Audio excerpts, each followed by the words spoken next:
Study IQ IAS, अब तैयारी हुई अफोर्डेबल। ये इमेज जो आप स्क्रीन पे देख सकते हैं, ये इंडिया की एक बहुत ही दयनीय स्थिति को दर्शाता है, जहां पर हमारे देश में चाइल्ड सेक्स रेशो पिछले 20 इयर्स, पिछले कुछ समय से बल्कि रेगुलरली कंसिस्टेंटली कम होता जा रहा है। अगर आप 1991 का डेटा देखेंगे तो 0 से 6 साल तक, मतलब 0 to 6 इयर्स तक के बच्चों की संख्या आउट ऑफ 1000 बॉयज 945 गर्ल्स होती थी 1991 में। फिर वो घटकर 927 हो गई। मतलब धीरे धीरे जो लड़कियां जिनका बर्थ हो रहा था उनकी संख्या कम होती गई। अब उसके पीछे कई सारे रीजन है।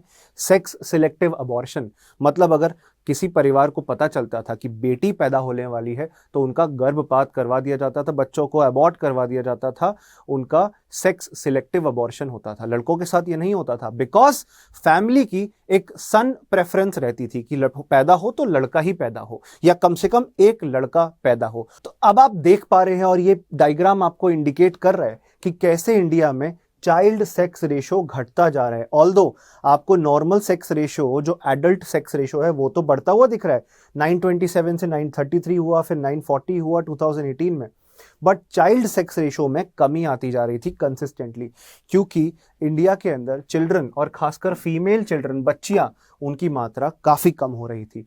तो इसलिए सरकार ने 2015 में 2015 में क्रांतिकारी स्कीम का इजाद किया, शुरुआत करी। इसका नाम था बेटी बचाओ बेटी पढ़ाओ स्कीम। 2015 में ये स्कीम शुरू हुई थी, जिसका मेजर ऑब्जेक्टिव ये था कि इंडिया के अंदर सेक्स सिलेक्टिव अबॉर्शन रोकना है, लोगों को प्रेरित करना है, मोटिवेट करना है कि वो सेक्स सिलेक्टिव अबॉर्शन की ओर ना जाए। उसके साथ साथ इंडिया का जो ये sex ratio, child sex ratio घट रहा है, मतलब वो अनुपात, वो रेशो जिसमें number of females upon number of males को देखा जाता है, मतलब 1000 मेल्स पर कितनी फीमेल्स हैं ये देखी जाती है, ये एवरेज निकाला जाता है, जो कम होता जा रहा था, जो रिप्रेजेंट कर रहा था कि इंडिया के अंदर सेक्स रेशो कम हो रहा है, फीमेल्स की पॉपुलेशन कम है। उसको हमें कंट्रोल करना है, कम से कम एट पार लाने की कोशिश करनी है कि अगर 1000 लड़के हैं तो 1000 लड़कियां भी हों, तभी जाकर माना जाएगा कि इंडिया के अंदर सोशल डेवलपमेंट एक्चुअली हो पा रहा है। अब देखिए, ये 3 मिनिस्ट्रीज, 3 मंत्रालयों की पहल थी। Ministry of women and child development, ये पहली मिनिस्ट्री है। दूसरी है ministry of health and family welfare, और तीसरी ministry of human resource development, जो आज मिनिस्ट्री ऑफ एजुकेशन कही जाती है। इसलिए दोस्तों, जनवरी 2015 के अंदर ये स्कीम बेटी बचाओ बेटी पढ़ाओ स्कीम शुरू हुई थी, ताकि इंडिया के अंदर ज्यादा से ज्यादा बच्चियां सर्वाइव कर सके, उनकी हेल्थ, उनकी एजुकेशन, उनके प्रोटेक्शन का हम ख्याल रख सकें। वरना क्या हो रहा था कि फीमेल्स की पॉपुलेशन, चिल्ड्रन की, बच्चियों की पॉपुलेशन कम होती जाएगी, और अल्टीमेटली इससे इंडिया के डेमोग्राफिक स्ट्रक्चर पे इम्पैक्ट पड़ेगा। मतलब हमारी आबादी बहुत लॉपसाइडेड, बहुत आपको एसिमेट्रिक डिफरेंस, मतलब फर्क देखने मिलेगा। मैं इतने भारी भरकम शब्द इस्तेमाल कर रहा हूँ, सीधी सी बात है, लड़के बहुत ज्यादा होंगे, लड़कियां बहुत कम होंगी, और इसी सोच को हमें बदलना है, प्रोटेक्ट करना है फीमेल्स को, लोगों की सोच बदलनी है, फीमेल्स को अच्छे इंफ्रास्ट्रक्चर का सपोर्ट देना है, क्योंकि इंडिया एक डेवलपिंग कंट्री है जो अपने आप को और बेहतर अगर विकसित करना चाहता है तो समाज में भी बदलाव लाने जरूरी है। सोशल चेंजेस भी चाहिए, लोगों की सोच बदलनी चाहिए, जो कि पैट्रियार्कल माइंडसेट, पितृसत्तात्मक सोच की वजह से नहीं हो पाता। अब इसी दिशा में एक और बात समझिए, यूनाइटेड नेशंस का, यूएन का सस्टेनेबल डेवलपमेंट गोल्स 2015 से 2030 के बीच में कुछ लक्ष्य हर देश को दिए हुए हैं अचीव करने के लिए। एजुकेशन, फीमेल्स की एजुकेशन और फीमेल्स की ग्रोथ से रिलेटेड भी 2 SDG हैं, SDG 4 और 5। टोटल आपके 17 गोल्स हैं, जो 169 सब गोल्स में बटे हुए हैं। उनमें से 2 गोल्स, एक तो क्वालिटी एजुकेशन प्रोवाइड करने का और जेंडर इक्वालिटी को प्रमोट करने का, कि अच्छी शिक्षा मिले और मेल और फीमेल में कोई फर्क ना हो। तो SDG 4 एंड SDG 5 ये दोनों चीजों को प्रमोट करते हैं, so that girl child survival can be ensured and protection of children can be ensured. इसके अलावा दोस्तों, अभी फिलहाल parliamentary committee on the empowerment of women की एक रिपोर्ट आई थी, उसकी एनालिसिस मैं आपको बता रहा हूं। ये रिपोर्ट HV गवित जी के अंतर्गत बनाई गई थी। इसमें बताया गया that huge under utilisation of fund has happened, कि सरकार ने पहले तो पैसे ही बहुत कम दिए इस योजना को देश भर में लागू करने के लिए, जितने भी दिए वो भी पूरे नहीं खर्चे गए, उसमें अंडर यूटिलाइजेशन हुआ, पैसे का पूरी तरह इस्तेमाल नहीं हुआ, और जहां भी इस्तेमाल हुआ ज्यादातर पैसा तो मीडिया कैंपेन्स के ऊपर ही खर्चा गया है। आप अगर मीडिया कैंपेन ही चलाते रहोगे, एड्स ही देते रहोगे, तो हो सकता है कुछ लोगों की मानसिकता में बदलाव हो, बट प्रॉब्लम तो उससे भी बड़ी है ना। मानसिकता में बदलाव, मेंटालिटी में चेंज तो हमें करना ही करना है, बट उसके साथ साथ हमें और भी इश्यूज सॉल्व करने हैं। जैसे फॉर एग्जांपल, बच्चियां स्कूल क्यों नहीं जाती थी, उस प्रॉब्लम को समझो। बच्चियों के ग्रॉस एनरोलमेंट रेशो, मतलब स्कूल में दाखिला की संख्या, जो बच्चों का एडमिशन होता है स्कूल में, उस क्वांटिटी को, उस नंबर को बढ़ाओ। इसके साथ साथ आप टॉयलेट इंफ्रास्ट्रक्चर, बच्चियां स्कूल नहीं जाती क्योंकि उन्हें कंफर्टेबल क्लीन टॉयलेट्स तक नहीं मिलते थे, इतना दुर्भाग्य था इस देश का। उसमें भी हमने सुधार तो किया है। देखो, आपको मैं कुछ सक्सेस स्टोरीज दिखाना चाहता हूं। सबसे पहले उत्तर प्रदेश के मऊ का एग्जांपल है। मऊ के अंदर चाइल्ड सेक्स रेशो 2014-15 में 694 होता था, वो बढ़कर आज 951 हो गया है। 2019-20 का डेटा है, आपको देखने मिलेगा 951 हो गया है। ऐसे ही हरियाणा तो ग्रॉसली मिसरिप्रेजेंटेड था, फीमेल्स बहुत कम थी और आज भी हैं, पर हरियाणा ने बहुत रेवोल्यूशनरी चेंज किया है। देखिए, सबसे पहली बात तो 758 होता था करनाल के अंदर 2014-15 में सेक्स रेशो, जो बढ़कर 898 हुआ है। इंप्रूवमेंट है, थोड़ा है, थोड़े की और जरूरत है। महेंद्रगढ़ हरियाणा, इसका भी एग्जांपल देखिए, 791 होता था, 919 पे आ गया है। मतलब we have seen many examples where changes have been happening, they have happened at the ground level। जमीनी स्तर पे बहुत सारे बदलाव हुए हैं और अभी और बदलाव की जरूरत है। अब इसी दिशा में हमने पहले से ज्यादा मात्रा में टॉयलेट इंफ्रास्ट्रक्चर प्रोवाइड किया है। यूडाइस, जो कि unified district level data provide करता है स्कूल एजुकेशन से रिलेटेड, उस डेटा के थ्रू मैं आपको बता पा रहा हूं कि स्कूल के अंदर सेकेंडरी एजुकेशन लेवल पर बच्चियों की संख्या बढ़ी है। पहले 77.45% एनरोलमेंट रेट था, वो 81% हुआ है। पहले से ज्यादा बच्चियां अब स्कूल जा रही हैं, स्कूल की ओर आगाज कर रही हैं। तो बेटी बचाओ बेटी पढ़ाओ का इफेक्टिवनेस और इम्प्लीमेंटेशन हुआ तो है, बट जितना हमने एक्सपेक्ट किया था उस हिसाब से नहीं हुआ। इस वजह से still there are many challenges which are existing.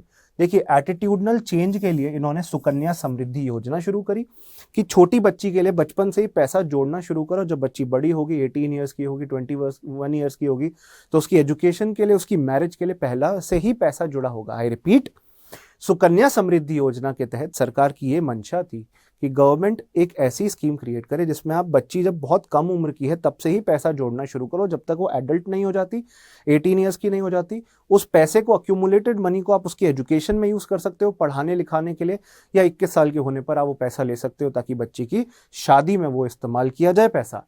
देखिए, एक बहुत बड़ी प्रॉब्लम है जिस वजह से लोग बच्चियों को प्रेफर नहीं करते, बच्चा एक लड़का करना प्रेफर करते हैं, वो ये है कि बेटी अगर बड़ी होगी तो उसकी शादी में बहुत खर्चा होगा। ये हमारी एक सोच और एक सोसाइटी एक भ्रम में जी रही है हमारी कि अगर बेटी है तो उसको लायबिलिटी मानते हैं, बोझ मानते हैं, जबकि ऐसा नहीं है। बेटी सबसे बड़ा एसेट है दोस्तों। तो जो समझाने की बात आपको कोशिश कर रहा हूं वो यही बात है। तो अगर हमें इंडिया के अंदर लोगों के अंदर अवेयरनेस बिल्ड करनी है तो उसके लिए सुकन्या समृद्धि योजना जैसी स्कीम बहुत अच्छी है, क्योंकि हम लड़कियों को अगर लायबिलिटी ही मानते रहेंगे कि बड़ी होगी, शादी करवानी पड़ेगी, उसके लिए बहुत पैसा चाहिए, इससे अच्छा बेटी ना पैदा करके बेटा पैदा करते हैं। इस वजह से लोग गर्भ में होती हैं, भ्रूण होती हैं, they are just in nascent stage, then the girl child is aborted. और इस वजह से एक लॉपसाइडेड जेंडर रेशो, जिसमें पुरुष ज्यादा है महिलाएं कम है, ये हमें देखने मिल रहा है। और इस सिचुएशन को ही तो ठीक करना है हमें, एटीट्यूडनल चेंज ही तो लाना है हमें। और ऐसे ही एक बेटी जन्मोत्सव नाम का प्रोग्राम भी शुरू किया था कि अगर बच्ची पैदा होगी तो पूरा गांव एक तरीके से सेलिब्रेट करेगा, पेड़ लगाएगा, फीस्ट करेगा, आनंदित होगा। Basically they will be happy that a girl has born, एक लड़की पैदा हुई है, और उस पर लोग बहुत ज्यादा खुश होंगे। जन्मोत्सव, जन्म को उत्सव की तरह मनाएंगे। बेसिकली लड़की के बर्थ को सेलिब्रेट किया जाएगा। तो ये अवेयरनेस कैंपेन भी चल रहा है। तो ये सब किया जा रहा है, पर ग्राउंड लेवल पर मैंने कहा ना, थोड़ा है, थोड़े की जरूरत है।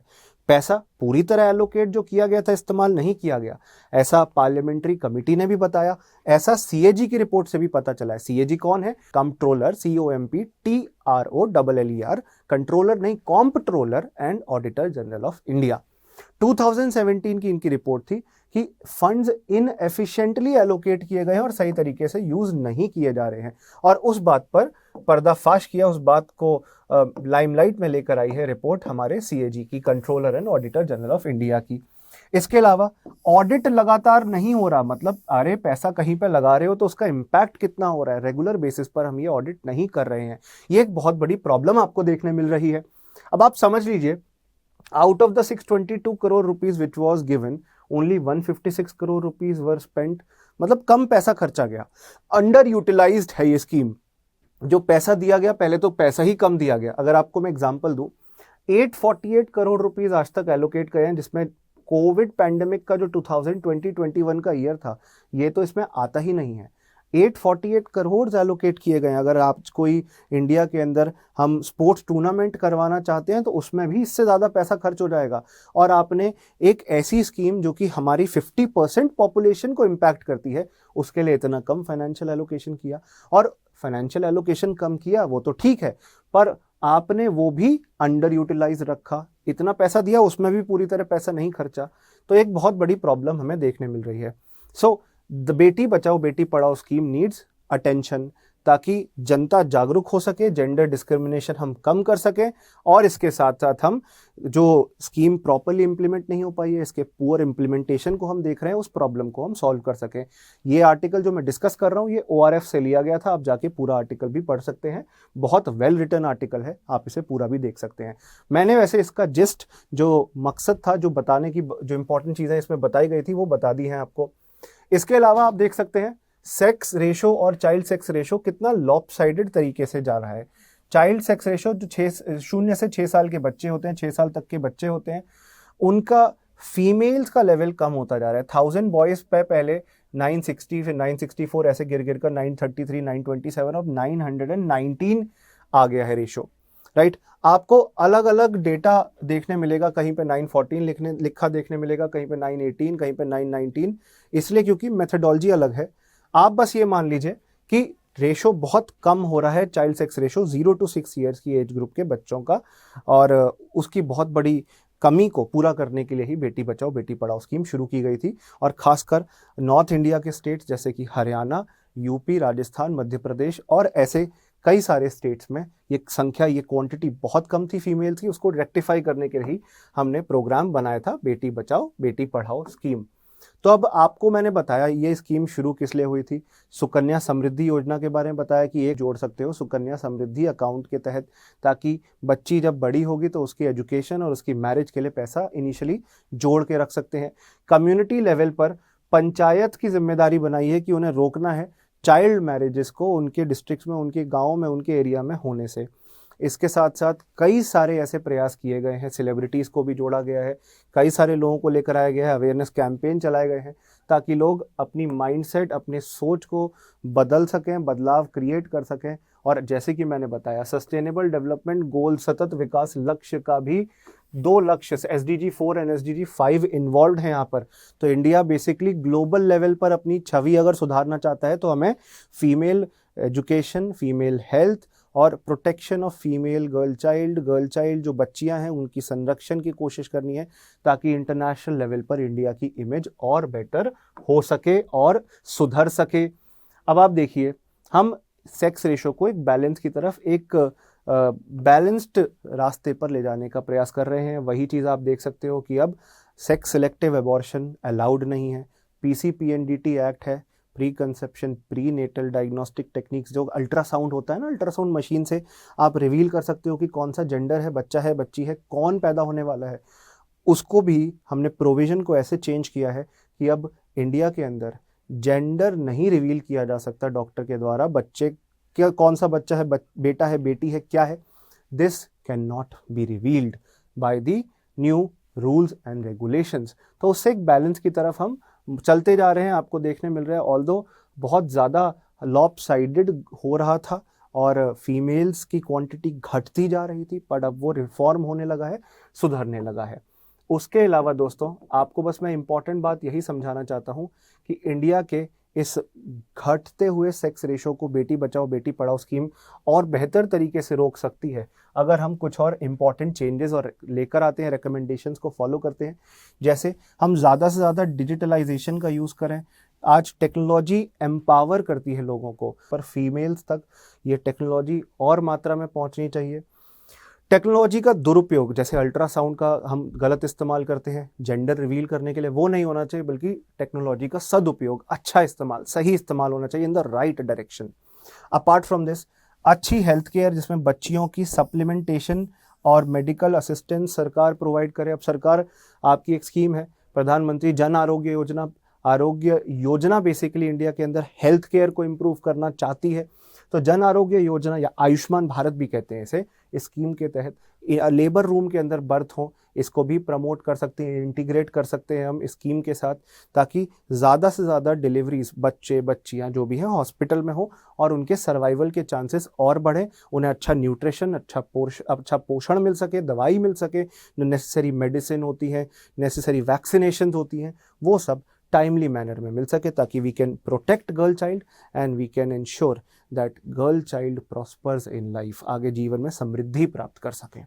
एजुकेशन भी हमें अच्छा प्रोवाइड करना है। स्कूल्स के अंदर सबसे बड़ी प्रॉब्लम ये होती थी कि टॉयलेट इंफ्रास्ट्रक्चर नहीं है और बहुत सारे इश्यूज एसोसिएटेड होते थे। तो clean toilets, proper infrastructure toilet का स्कूल में होने चाहिए, ताकि बच्चियों को कोई हिचक ना हो स्कूल अटेंड करने के लिए। ग्रॉस एनरोलमेंट रेशो बढ़े, पहले तो दाखिला बच्चियों का हो स्कूल में, और दाखिला होने के बाद, एडमिशन होने के बाद बच्चियों को आप स्कूल्स के अंदर कंटिन्यू करवाएं, जिससे ऐसा ना हो कि वो बीच में ही छोड़ के चले जाएं। लोगों के मानसिकता को भी बदलना है, साइकोलॉजिकल चेंज करना है।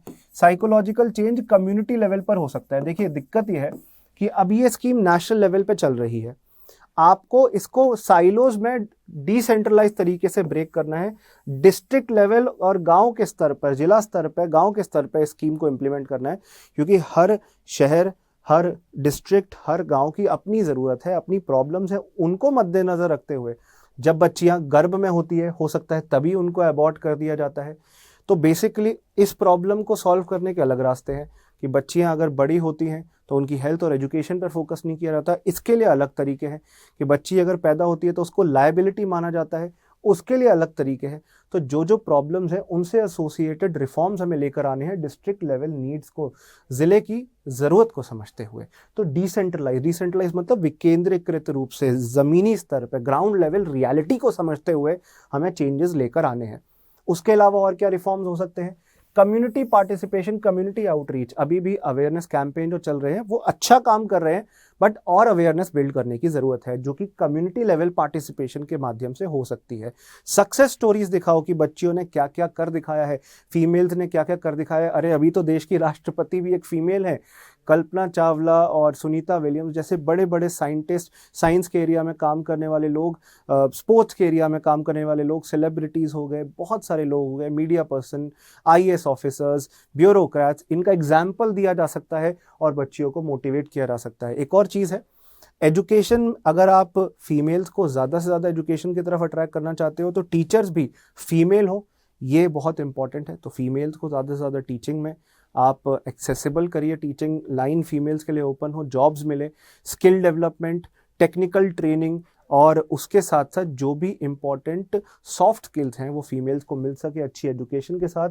जिससे क्या होगा, ट्रेनिंग और पर्सनैलिटी डेवलपमेंट अगर मिलेगा तो वो एम्प्लॉयबल बन पाएंगी, स्किल डेवलपमेंट आ पाएगा, ज़्यादा फीमेल पार्टिसिपेशन होगा लेबर फोर्स के अंदर, जो कि घटता जा रहा है।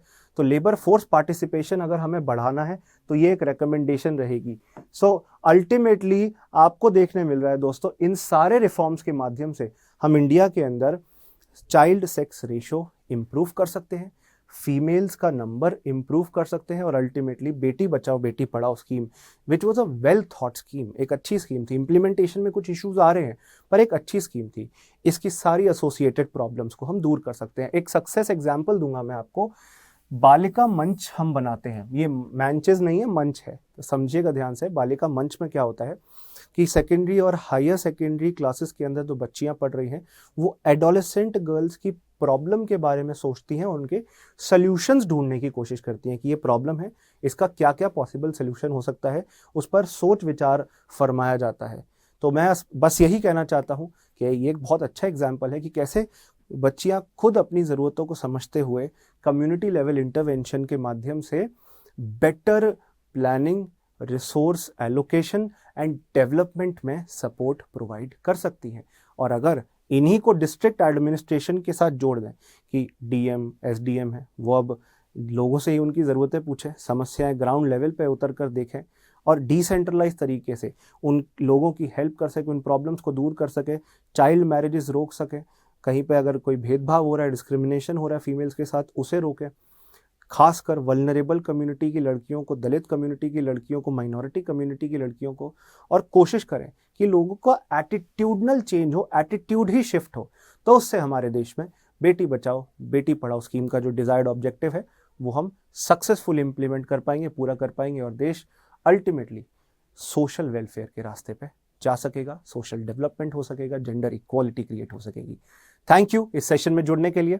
आपको मैंने काफ़ी सारी इन्फॉर्मेशन कम से कम टाइम में पॉसिबल आपको प्रोवाइड करने की कोशिश करी है। आप अगर मुझसे कनेक्ट होना चाहते हैं तो मेरे टेलीग्राम पे जुड़ सकते हैं, वसु कटारा स्टडी IQ। मैं आपको शो कर देता हूँ एक बारी मेरा टेलीग्राम ग्रुप का लिंक क्या है। वसु कटारा स्टडी IQ पे मुझसे कनेक्ट हो सकते हैं। ये मेरा टेलीग्राम ग्रुप है और ये मेरी ईमेल ID है vasu.katara@studyIQ.com। इसके साथ साथ आपको हमारे लास्ट फाउंडेशन बैच में जुड़ना चाहिए, UPSC प्रिपरेशन का। इसमें मैं आपको गवर्नेंस एंड इसके साथ साथ एथिक्स के पोर्शन को पढ़ाऊंगा। ये लास्ट बैच रहेगा प्रीलिम्स एंड मेंस के लेवल पर, लास्ट फाउंडेशन बैच आपको देखने मिलेगा। वैसे तो कॉस्ट इसकी 24,499 है, पर आप अगर एडमिशन लेना चाहते हैं, वसु लाइफ कूपन कोड यूज करेंगे तो 18,999 का मिलेगा। बैच 18 अक्टूबर से लॉन्च हुआ है, अभी सिर्फ ओरिएंटेशन क्लासेस चल रही हैं। आप ज्योग्राफी से यहाँ क्लास स्टार्ट करेंगे, 900 आवर्स ऑफ लाइव कंटेंट आपको मिलेगा। नोट्स भी खुद नहीं बनाने, हम आपको प्रोवाइड कर रहे हैं हैंड रिटन नोट्स।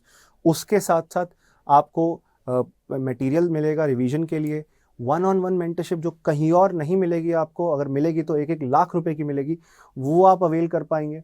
सो ज्वाइन नाउ, ज्वाइन फास्ट।